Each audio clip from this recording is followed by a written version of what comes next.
I can also share my document without needing to download it and send a copy. To do that, I press this blue button up here, Share. And I have two share options. One share option is to add someone through their email. To do this, they need a Gmail or a Gmail connected account.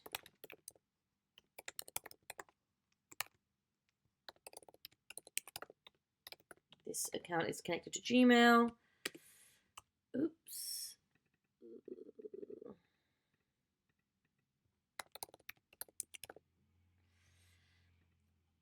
I will know that Google has recognized this account because I will get this drop-down menu here.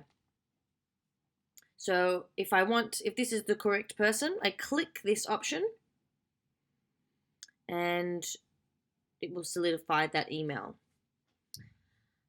I also want to check that I'm giving them the right access. So if I click this drop-down menu over here, I can decide whether this person is allowed to view my document, comment on my document, or edit the document with me.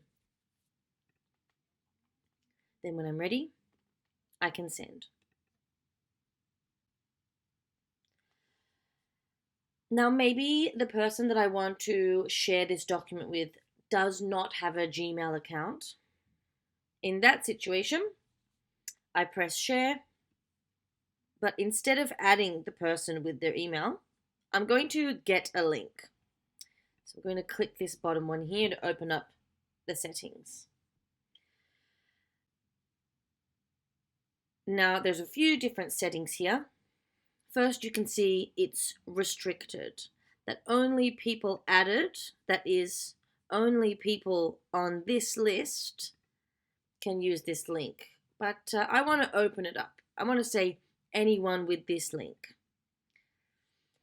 Anyone on the internet who I give this link to is able to view, comment, or edit. I'm going to choose edit.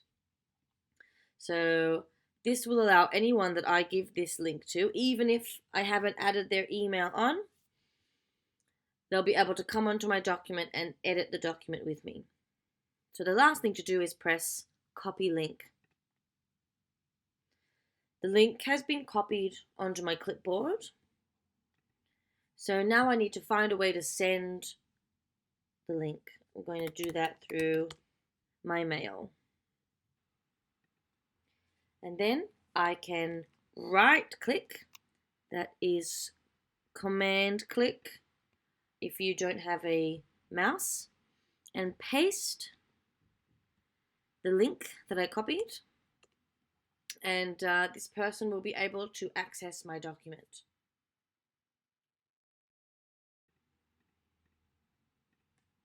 When I'm finished, I can just close down the tab, and if this has happened and you're seeing a preview of this document, then you can just press this back button here. It will take me back to my drive.